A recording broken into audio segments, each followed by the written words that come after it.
예레미야 18장 13절입니다. 13절부터 마지막 절까지.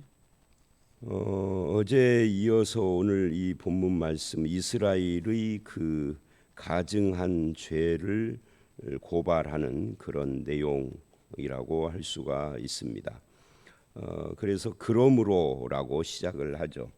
그러니까 어제 말씀 토기장이의 비유가 아니죠. 토기장이의 모습을 통해서 하나님 너희가 내 손에 있느니라, 하나님의 손에 있는 이스라엘이 하나님의 뜻과 하나님의 인도하심에 반항하는 그런 죄를 이야기를 하면서 12절에 그러나 그들이 말하기를 이는 헛되니 내 마음대로 살겠다라고 하신 그 말씀을 이어서 그러므로 하나님께서 어떻게 반응을 하시는가 하고 그걸 이야기를 하는 것이 오늘 본문인데, 오늘 본문은 13절로 17절 그리고 18절 이하 이렇게 둘로 나누어집니다.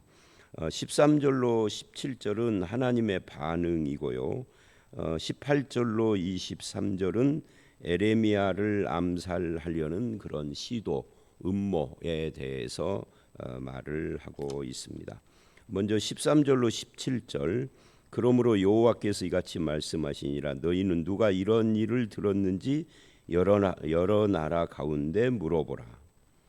누가 이러한 일을 들었는지, 이러한 일이라는 것은 하나님이 토기장이시고 하나님의 백성은 하나님의 손 안에 있는데 그런데도 불구하고 이것은 헛되니 내 마음대로 살 것이다라고 하는 이런 것을 다른 나라에서 들어봤느냐. 우상을 숭배하는 나라들은 아주 철저하게 우상 숭배를 하면서 그렇게 자기들이 믿는 신에 대해서 그런 반응을 안 보이는데, 참된 하나님을 믿는 이스라엘은 그렇지 않다 하는 것을 말을 하는 거죠. 그러면서 처녀 이스라엘이라는 표현을 해요. 이 처녀 이스라엘이 심히 가증한 일을 행한다라고 해요. 이 처녀라는 말을 하는 이유는 순결함을 말하는 것이고, 이것은 다른 말로 하면은 너희는 하나님의 거룩한 백성이다 그런 뜻이죠. 하나님의 거룩한 백성을 요약하면은 성도예요. 그러니까 거룩한 백성이 처녀 이스라엘이고 그들이 바로 신약의 성도고, 그러니까 우리를 성도라고 부르는 한국 교회는 성도라고 부르면 그거는 교회에서 제일 계급이 낮은 사람, 그 위에 서리 집사, 그 위에 안수 집사, 권사, 장로, 목사 이런 식으로 생각을 하는데 전혀 그렇지가 않습니다.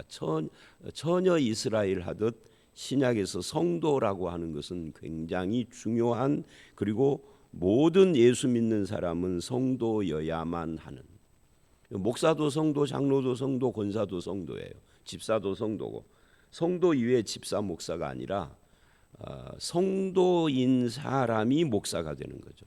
그러니까 제가 성경 공부 시간에 늘 말하는 것처럼 성도가 아닌데 목사가 되고 장로가 된 사람은 교회의 직분은 목사, 장로, 권사일지 몰라도 지옥 가는 거예요. 성도인데 집사가 못된 사람은 천국 가죠. 쉽게 말하면 그건 그런 겁니다. 그래서 우리가 성도라는 이름을 하찮게 생각하면은 절대 안 돼요. 근데 이스라엘은 처녀 이스라엘, 거룩한, 순결하고 거룩해야 할 하나님의 백성이다 그런 말이죠. 그런데 심히 가증한 일을 행하였다. 이 처녀, 순결해야 할 거룩한 하나님의 백성이 가증한 일을 했다. 처녀와 가증한 일, 이 둘이 대비가 되죠. 가증한 일은 결국 이게 음란, 간음, 음행을 이야기를 하는 겁니다. 어떤 음행? 영적인 음행. 그러니까 하나님의 처녀 이스라엘인데 우상을 숭배하고 미신을 믿는 그런 것들을 가증한 일이라고 그렇게 지금 표현을 하고 있는 거죠. 그래서 그냥 이스라엘이라고 해도 되는데 굳이 처녀자를 붙인 것은 저들의 죄를 지적한 것이고, 한편은 긍정적인 쪽으로 보면은 신앙이라는 것은, 하나님이 우리에게 요구하는 신앙이라는 것은 바로 이 가증함의 반대에 있는 처녀가 표현하는 순결, 거룩, 이것이 신앙생활의 핵심이다. 그리고 거룩이란 뭐냐 할 때 구별이란 단어는 구별인데 남편이신 하나님 앞에 온전한 삶. 온전한 삶이 뭐겠어요? 그게 바로 아내로서의 의무, 거룩을 말하는 거죠. 하나님 앞에 거룩하고 하나님을 신뢰한. 우리는 이제 또 이게 참 이게 설명을 그 새벽에 하다 보면은 이 단어들 설명이 항상 많이 필요하다 하는 것을 느껴요. 이렇게 또 단어들을 설명하다 보면은 이 거룩에 대해서도 우리가 또 오해를 하죠. 거룩. 예를 들면 새벽 기도에 저의 옷차림은 거룩해 보여요? 안 거룩해 보여요? 안 거룩해 보여요. 오늘은 비가 오니까 밑에 그 구두 같은 비슷한 거 신고 왔지만 한여름에 막 더울 때는 샌들, 뒤꿈치가 이렇게 있는 샌들이기는 한데 를 신고 오기도 하고 목까지 안 올라오는 양말을 신기도 하는데 그런 걸 보면 사람들은 속으로 목사가 거룩하지 않다고. 그런데 그거는 완전히 단어 오해예요. 거룩은 그런 거고 아무 상관없어요. 거룩은 하나님 앞에 신실함이에요. 하나님께 구별된 것을 지키는 거죠. 그것이 거룩이지 옷차림으로 거룩을 말하는 것은 완전히 유교적인 기독교가 아닌 유교적 마인드에서 나오는 거죠. 유교에서는 의관정제하고 이런 걸 굉장히 따지잖아요. 근데 기독교는 그렇지 않습니다. 목사님 구약의 제사, 지금 이스라엘은 제사장 아니잖아요. 신약의 제사장은 그런 모습도 아니고 신약의 왕 같은 제사장은 삶을 말하는 것이지 의관을 말하는 게 아니에요. 그래서 이런 오해들이 우리에게 참 많구나. 이 13절을 설명하다 보니까 단어들이 오해된 것이 너무너무 많다. 우리에게 그런 것을 생각하게 됩니다. 그러니까 이들은 그런 하나님을 신뢰하고 하나님께 구별된 처녀 이스라엘로서 거룩하고 순결하고 신실한 삶을 살아야 되는데 가증한 일, 우상 미신에 빠졌다. 그러면서 왜 그러느냐를 생각하게 하죠. 왜 그럴까요? 그들은 15절 나를 잊고 내 백성은 나를 잊고 허무한 것에게 분향하거니와. 이게 이제 가증한 일인 거죠. 그걸 영적 음행이라 영적 간음이라고 그러는데 이런 일이 발생하는 이유는 딱 하나예요. 모든 인간에게 있어서 이스라엘뿐만 아니라 우리를 포함한 모든 인간은 하나님의 능력과 은혜를 신뢰하지 못하니까 가증한 것을 찾는 거죠. 우상이나 미신을 찾는 이유는 딱 하나예요. 자기 삶이 불안한데 그걸 하나님께 의지하지 않으니까. 그래서 주일은 교회 가고 평일날은 점쟁이 가고 이렇게 하는 거죠. 그런 사람이 있느냐고요? 있다고요. 통계상 기독교인의 30%가 그런데요. 그러니까 10명에 3명이니까 3명 중에 1명이 그러고 있는 거예요. 여기 앉아 있는 분들 중에 3분의 1씩을 나누면 여기도 몇 명 있을지도 몰라요. 통계가 그렇다는 거예요. 그러니까 우리가 이런 부분들을 조심해야 됩니다. 인생의 역경과 어려움과 고난과 또는 여러 가지 그런 문제들이 있을 때 그때가 가장 위기예요. 그때가 하나님의 은혜가 풍성해질 수도 있는 기회이지만 한편 이런 식으로 가증하고 허무한 것을 찾게 되어지는 유혹의 시간일 수도 있는 거죠. 그럴 때에도 신실하게 처녀 이스라엘로서 거룩한 성도로서 하나님을 찾는 자가 되어야 한다라고 하는 것을 지금 15절은 말하고 있어요. 근데 그 중간에 14절을 보면 레바논의 눈이 어찌 들의 바위를 떠나겠으며 먼 곳에서 흘러내리는 찬물이 어찌 마르겠느냐 그래요. 이 레바논의 눈, 이 말은 레바논의 아이 눈동자를 말하는 게 아니라 스노우, 레바논의 눈, 하얀 눈을 말하는 겁니다. 이 표현은 왜 나오느냐면 레바논은 평지가 해발 1400 정도 되고요. 1400이면 어떻게 돼요? 진안이 해발 300 정도 된다고 그러더라고요. 그거보다 1000이 높은 거예요. 높은 산지는 3300. 그러니까 백두산이 2000 얼마니까 백두산보다 훨씬 높은 거죠. 그러니까 레바논은 고지대예요. 고지대의 특성이 뭐죠? 눈이 늘 있는 거죠. 1년 12달 눈이 안 녹고 있는 그런. 그래서 레바논의 눈이 어찌 들의 바위를 떠나겠으며 거기서 흘러내리는 물이 이제 레바논을 적시는, 그러니까 레바논의 특징을 지금 이야기를 하는데 이게 이제 하나님을 떠나는 백성들을 비유하는 겁니다. 그럴 수 없는 일이 일어나고 있다 하는 거죠. 먼 곳에서 흘러내리는 찬물이 어찌 마르겠느냐. 그 만년설에서 흘러내려오는 물들이 왜 마르겠느냐. 안 마른다 그런 이야기예요. 근데 요즘 이제 21세기에 기후 변화가 와가지고 지구가 뜨거워지니까 그런 눈들이 막 다 녹고 남극이 많이, 북극 남극의 얼음들이 많이 사라지고 있고 올여름 엄청 더웠던 것을 기억을 하면 있을 수 없는 일이 지금 일어나는 것처럼 이스라엘에게서도 있을 수 없는 일이 일어나고 있다는 것을 14절이 말하면서, 그게 바로 15절에 허무한 것에게 분향하고 하나님을 잊는 것이고, 그게 13절에 심히 가증한 것을, 이게 다 같은 이야기를 쭉 지금 다르게 설명을 하는 겁니다. 그들에게 15절 허무한 것에게 분향하거니와 이러한 것들은 그들로 그들의 길 곧 옛길에서 넘어지게 하며 곁길 곧 닦지 아니한 길로 행하게 한다. 이 참 재미있는 표현이 있죠. 이런 행위들, 하나님을 잊고 허무한 것에 분향하고 가증한 일을 행하며 있을 수 없는 일을 행하는 이 처녀 이스라엘의 행위는 옛길에서 넘어지게 한다. 전주에 옛길 교회라는 교회가 있어요. 옛길 참 이름이 그렇죠. 옛길. 그 옛길 교회가 왜 이름을 옛길로 지었을까 하고 생각해 보면은 이해가 돼요. 옛길, 그러니까 우리 개신교가 태어날 때 500년 전 루터와 칼빈과 이런 사람들이 종교 개혁을 했을 때 그 옛길, 이 옛길이라는 표현은 바른 길이라는 뜻이죠. 교리적으로나 신앙으로 바르게 가야 하는 그 옛길에서 넘어져서 곁길로 갔다. 곧 닦지 아니한 길, 그러니까 올바른 길이 아닌 거죠. 그래서 올바르지 않은 곁길과 반대되는 옛길은 바른 길인 거예요.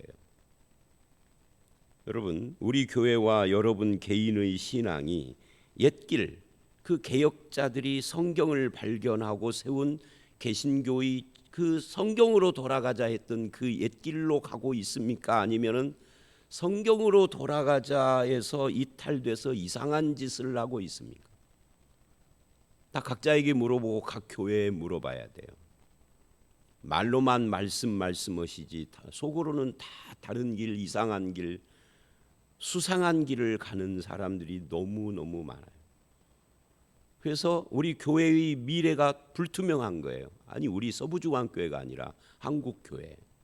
그래서 우리가 옛길, 그 하나님과 함께하는 바른 길, 그 길을 벗어나면은 안 된다. 16절 그래서 곁길 닦지 아니한 길로 행하게 하여 그들의 땅으로 두려움과 영원한 웃음거리가 되게 하리니 지나가는 자마다 놀라서 머리를 흔든다. 머리를 흔든다는 게 조롱하는 거예요. 그러니까 옛길에서 떠난 사람들은 두려움과 웃음거리와 조롱거리가 된다라는 것을 지금 말하고 있는 겁니다. 교회가 교회다워지려면 옛길을 떠나면 안 되는 거죠. 성도가 성도다운 것은 그 바른 길, 하나님이 주신 바른 길을 따라서 살아야만 한다 하는 것을 지금 이렇게 표현을 합니다. 그리고 이제 이 문단의 마지막 17절, 내가 그들을 그들의 원수 앞에서 흩어버리기를 동풍으로 함같이 할 것이며, 그러니까 이게 전부 다 옛길하고 관계가 돼요. 옛길로 가는 사람들은 하나님이 인정하는데 옛길에서 넘어져 곁길로 가는 사람들은 두려움, 웃음거리, 그리고 그들을 원수 앞에 흩어버려 동풍으로 흩트는 것처럼 흩어버려 멸망길을 가는 것이다. 신약에 가면은 옛길과 곁길을 넓은 길, 좁은 길로 예수님은 그렇게 표현을 하죠. 좁은 문, 좁은 길로 가라. 왜 멸망으로 향하는 모든 사람이 가는 넓은 문, 넓은 길로 가느냐? 라고 한 거하고 유사한 이야기입니다. 이 옛길 곁길이. 그래서 그들의 재난의 날에 내가 그들에게 등을 보이고 얼굴을 보이자. 그러니까 그들이 멸망할 때 하나님이 쳐다보지도 않을 것이다. 아무리 외치고 부르짖어도 그때는 기도 응답 소용도 없다. 안 들을 거다는 거예요. 왜? 하나님이 외면할 것이다. 여러분, 하나님이 외면하면은요, 우리는 어떻게 할 방법이 없어져 버리는 겁니다. 그래서 13절로 17절 말씀의 핵심은 이런 겁니다.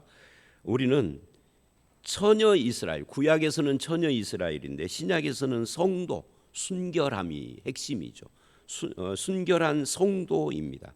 성도에게 합당한 거룩한 삶이라는 것은 의복의 문제도 아니고 말투의 문제도 아니고 그야말로 생활 속에서 남편 되신 하나님 앞에 신실함인데 그거를 옛길이라고 합니다.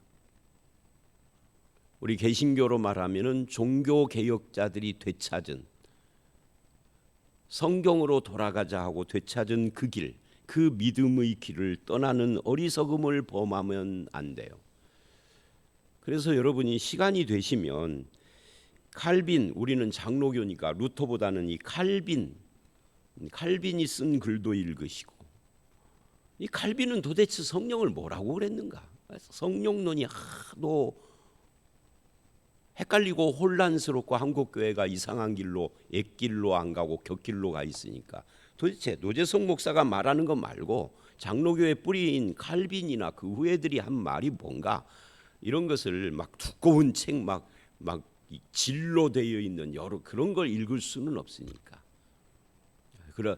그저 엄지 손가락 정도 두께는 되는 그런 책이라도 좀 읽으시고, 시간이 되시면, 그것도 안 되면 노 목사가 설명해 주는 것을 잘 들으시고 성경 공부도 옛날에 했어도 또 한 번 하시고, 그래서 헛된 길로 가시면 안 돼요. 그 헛된 길, 옛길이 아닌 곁길로 가는 자는 멸망길로 가는 거예요. 영원한 웃음거리가 되고 하나님이 흩어버리는 거예요. 조롱거리가 되는 거죠. 자, 그 다음에 두 번째 문단인 18절로 23절. 근데 이런 하나님의 말씀을 에레미야가 전하자 그들이 반응을 보이는 겁니다. 그들은 이스라엘 백성들을 말하는 거죠. 그들이 이렇게 말을 해요. 오라, 우리가 꾀를 내어 에레미야를 치자. 에레미야의 이 하나님의 말씀을 듣고 어찌할꼬 회개하는 것이 아니라 에레미야 이놈을 죽이자 그러는 거예요. 치자, 이 말은 죽이자는 이야기죠.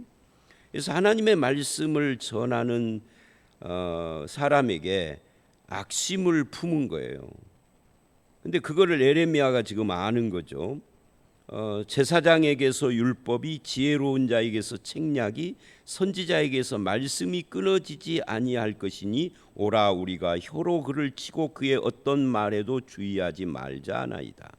그러니까 에레미야가 하나님의 말씀을 안 전해도 우리에게 제사장이 있고 지혜로운 자가 있고 선지자가 있다, 이렇게 지금 말하는 거예요. 그러니 그들에게서 들으면 된다. 근데 그들은 다 누구예요? 거짓 선지자요, 타락한 제사장들이죠. 그러니까 사람들이 바른 하나님의 말씀을 전해도 안 듣는 이유는 거짓 선지자와 타락한 제사장 같은 이런 사람들로부터 지방 방송을 너무 많이 듣기 때문이에요.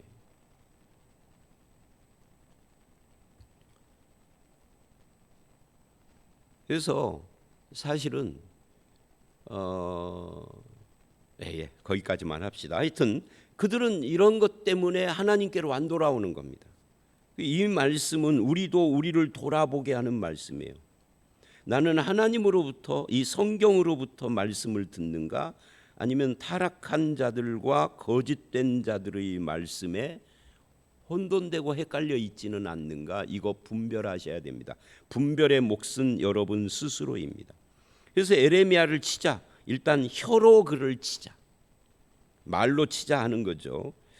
하나님은 계속해서 심판을 경고하는데 회개하기보다는 하나님의 바른 말씀을 하는 사람을 악심을 품고 미워하고 죽이고 싶어하는 반발심이 생긴 거죠. 말씀을 떠나서 좋은 말만 하는 지도자들을 원하는 그런 상황이 지금 벌어지고 있다. 그런 상황 속에서 말씀을 전하는 나는 어떤 삶을 살아야 할까? 이거 고민하게 하는 것이 목사에게 고민되게 하는 말씀이기도 해요. 나는 어떤 설교를 하며 어떤 목회를 할 것인가?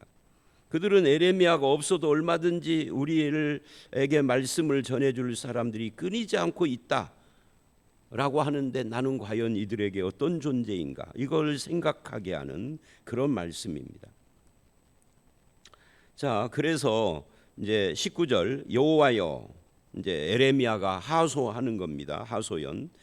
여호와여 나를 돌아보사 나와 더불어 다투는 그들의 목소리를 들어보옵소서. 이제 저들이 하는 말을 하나님이 들어주시라라고 하는 거예요.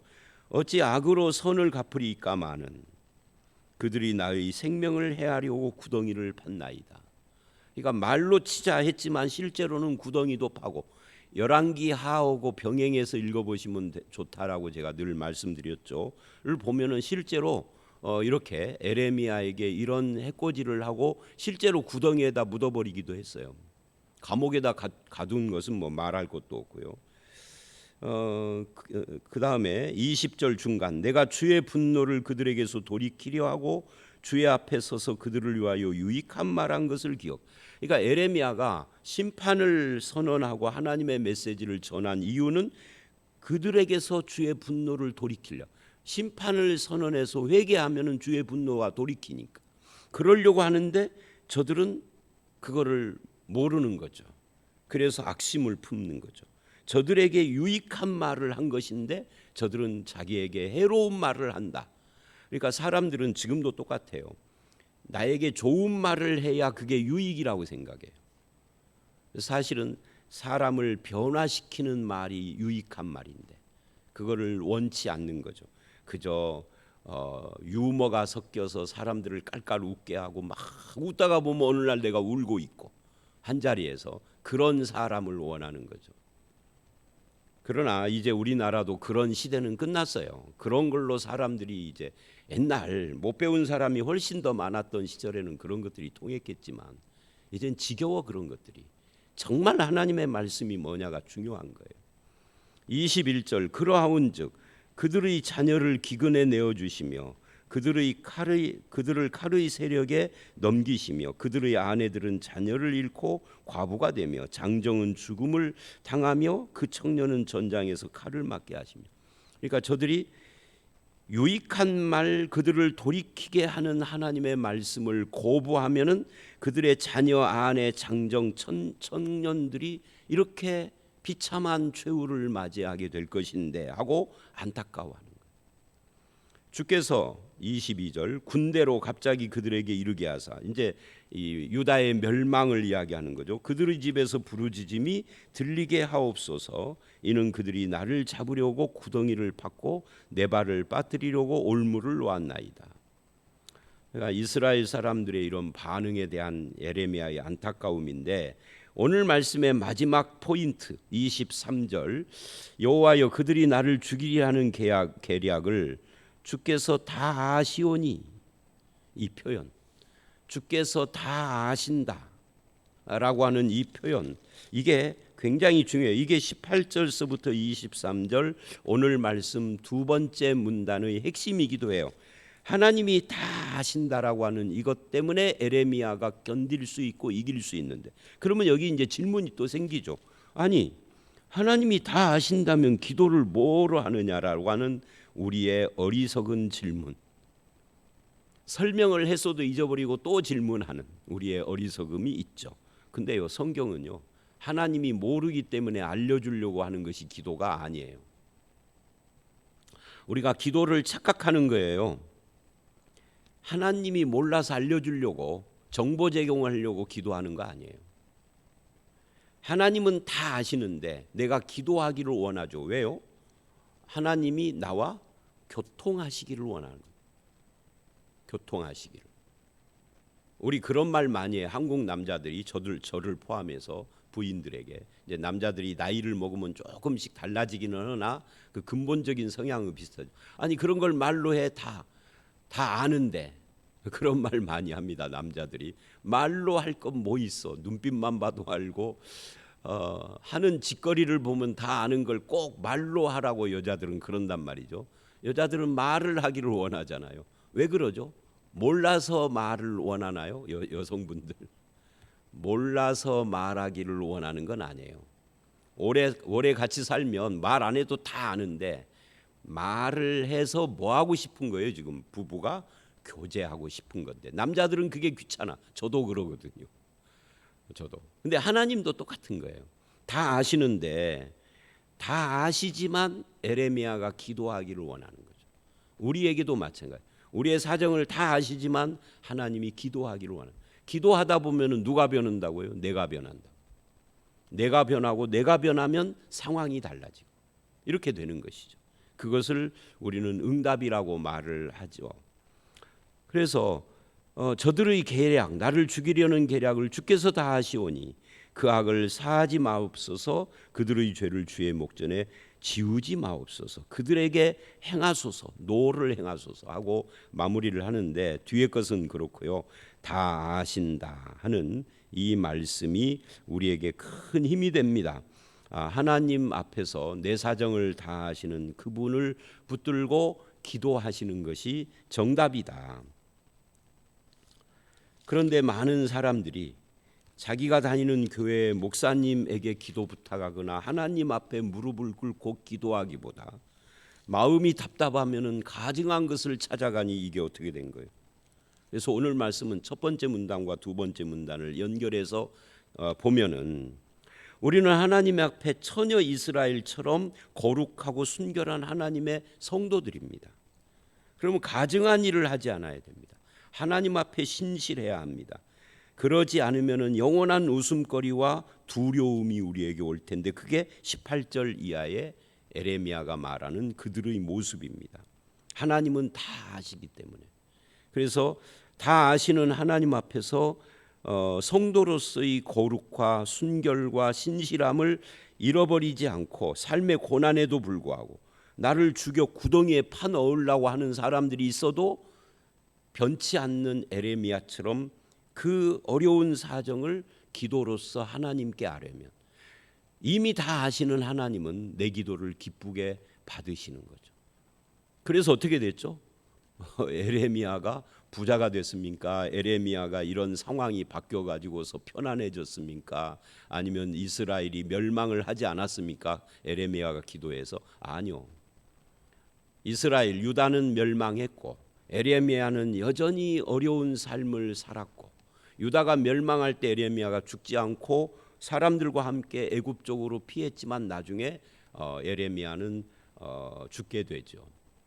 그런다 할지라도 하나님께 인정받는 사람으로서, 그러니까 하나님 우리는 그 응답이 어떤 응답으로 오든 상관없이 우리의 사정을 아시는 하나님과 늘 교통하는 것이 중요한 거다. 이게 신앙에서 아주 중요한 핵심 포인트다 하는 것을 알 수가 있어요.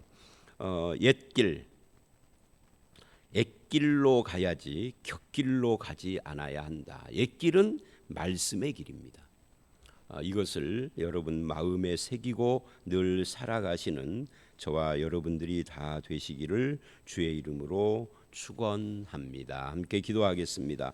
하나님 아버지, 처녀 이스라엘에게 순결함과 거룩한 성도의 길을 요구하시며 곁길로 가지 말고 옛길로 가기를 원하시는 하나님 앞에서 우리가 우리의 삶을 돌아보게 하시고 주님 그렇게 바른 길로 말씀의 길로 가는 우리의 모든 사정을 아시는 하나님 앞에 기도할 때마다 응답하시며 우리와 함께 동행하여 주실 줄 믿습니다. 아버지 하나님, 세상과 주변은 곁길로 가며 오히려 우리의 그 신앙을 조롱하기도 하고 또한 핍박을 하기도 하며 고난이 우리에게 오기도 하지만 그러나 전능하신 하나님과 교통하며 기도하는 모든 성도들의 기도를 들으시고 인도하시며 선한 길, 평탄한 길을 허락하여 주시옵소서. 우리들 가운데 삶의 고난이 있는 이들이 있습니까? 저들의 삶을 고치시고 질병이라면 치유하시고 삶의 문제가 있다면 해결해 주시며 우리가 곁길로 가지 않고 바른 길, 옛길, 말씀의 길, 주님과 교통하는 길을 가는 성도가 될 수 있도록 인도하여 주시옵소서. 예수님 이름으로 기도드려 싸움나이다. 아멘.